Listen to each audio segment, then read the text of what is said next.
Thank you. Next question goes to you first, Tim. Do you think the city should be allowed to add on their own sales tax without state approval? I very strongly oppose this. I've always been opposed to local city option sales tax. For 30 years, I've been opposed to that. And I just, the only ones that I'll ever support are the ones that are for regional projects. So for example, if Pine City wanted to build a new library, obviously the whole community, including the townships around Pine City, benefit from that. And so if it's a project like that, I'm okay with that. I still don't like it, but at least I'm all right with it. And so by being forced to go through the legislature makes sure that it actually is a regional project, not a water tower or something like that, that everybody from around there helps pay for whenever they go to town and buy something, when it's actually, in fact, just the citizens in that town that use it. And so I'm very concerned about this. I think it's a big issue, and I'm very strongly opposed to cities being allowed to do that on their own. If that would go through, it would actually be taxation without representation. Like I said, for 30 years I've been opposed to this, and I've even called and said, how can they do that? How is that fair? Isn't that taxation without representation? And the answer that I got is that the state has to approve it. Therefore, your representative, you do have a representation on approving that taxation. So otherwise, it wouldn't, in my opinion, it'd be unconstitutional maybe, but it would be taxation without representation. And so I'm very strongly opposed to that. And we had this question last week, and I know Jason and I disagree on this, but that's where I'm at on it. Okay, Jason, do you think the city should be allowed to add on their own sales tax without state approval? I do believe that a city should have that ability. I am all for local control instead of having mandates and regulations coming from the federal level and the state level. I believe it is our city councils who are more in touch with their area and the needs of their area. And when we talk about the taxation without representation, these taxes, that is part of the decision process that the city will have to make when instituting a tax. Will this drive away outside customers knowing that they will be paying extra taxes for our project? But we see this all the time. We have sky-high motel taxes. That goes against people who are traveling. They don't have any representation in that. So these are not unprecedented. It is the decision that a city would have to make to determine if that keeps their taxes viable and keeps customers coming into their businesses. So, and if they make that decision and it's the wrong one, they will be held more accountable by the people at a local level than the state legislature can. Why should the legislative representatives from Minneapolis, St. Paul, St. Cloud, Rochester, and all the other areas make a decision for cities like Pine City or Hinckley or Sandstone? I believe we have very good city councils who will make the right decision on those, and they do not need the oversight of the state legislature to do it.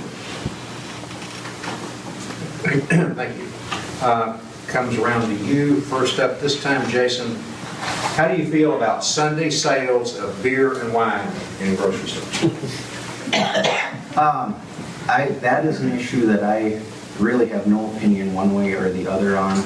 I know many of the businesses themselves are opposed to it, and I think it's kind of nice having some businesses that are not open on Sundays. There again, should the state be mandating that decision? I know right now the state law is that they cannot.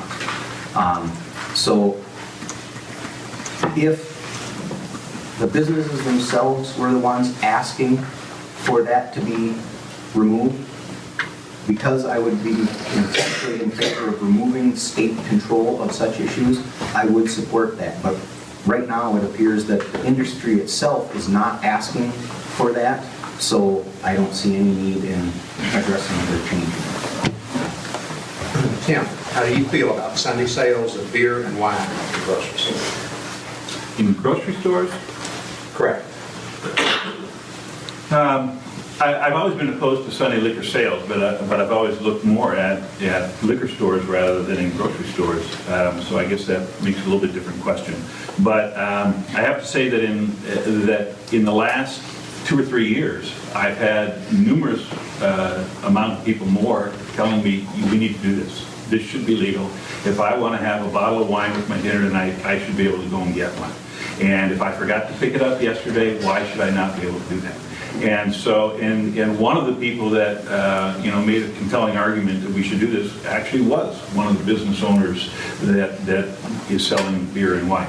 And so I've changed my position on this, and I've been opposed to it, but because people have convinced me otherwise, I would now vote to do it. Thank you. Okay, next question, we'll go to Tim first. A small business owner with the Affordable Care Act and EPA regulations, they've raised my costs and led to a reduction in production that reduced labor hours. What would you do to help the small business owners? Would you like that again? Sure. As a small business owner with the Affordable Care Act and EPA regulations, they've raised my costs and led to a reduction in production that reduced labor hours. What would you do to help the small business owners? First of all, I have no control over what the EPA does. Sometimes I wish I did, but actually I'm glad I don't. But I have no control over what the EPA does. That's a federal agency, and the state has no control over that. As far as the Affordable Care Act, that's also a federal issue, and which we did a state version of it, which actually in the end saved the people that are on MNsure an awful lot of money compared to if they were on the federal plan. And so that was, whether you like the Affordable Care Act or not, that was actually a very good thing for a lot of citizens in the state of Minnesota. And it actually has reduced the number of uninsured people by 50% down to approximately 5% from 10%. So that's a good thing. As far as what we do to help the businesses, I think that there's two big things that we need to do. One is keep the property taxes in check. And like I mentioned before, we lowered property taxes this last year, and I think that's a very important thing for businesses, that their property taxes went down. And I can't guarantee that every one of your property taxes went down, but I know in my district as a total it went down by about $2 million, so that's a big deal. The second thing is we need to make sure that they have the employees that they need. There's a business down in Jackson, Minnesota, that used to be AgChem. I can't remember the name of it. It's changed their name now. But they have a standing order. They need 60 more welders. They just, they always need, they're just always short, 60 welders. And so we have shortages of different types of employees around the state. And so if you're one of those businesses that needs those people, or a certain skill set, it's part of the state's job to make sure that we get those people there, so we have the training facilities, and Pine Tech is a perfect example of that. So that we have the people trained to fill the positions when they are open. Thank you. Jason, small business owner with the Affordable Care Act and EPA regulations, they've raised my cost, led to a reduction in production that reduced labor hours.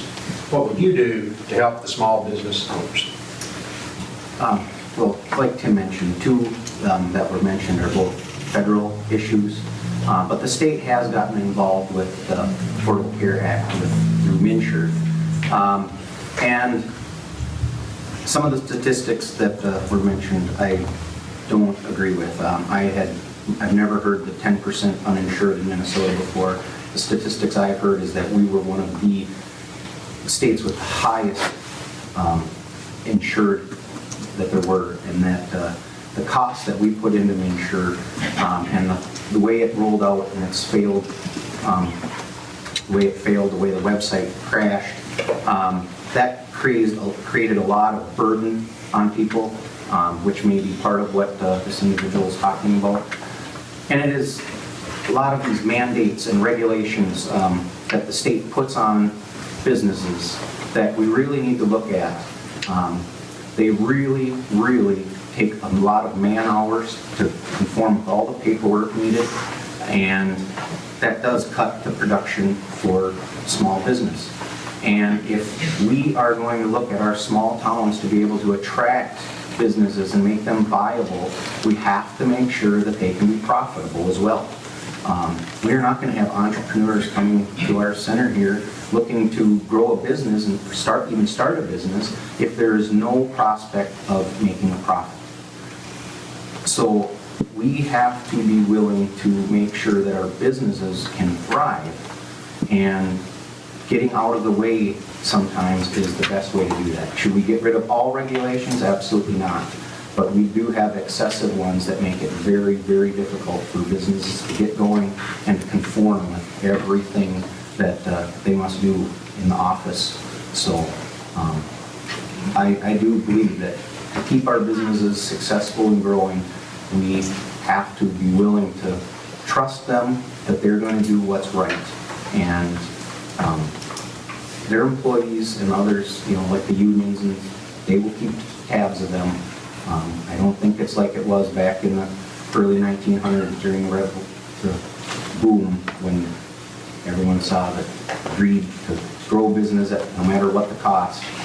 We're more aware these days, and we keep track of that so much better. We don't need all these regulations and mandates to make sure that we take care of that.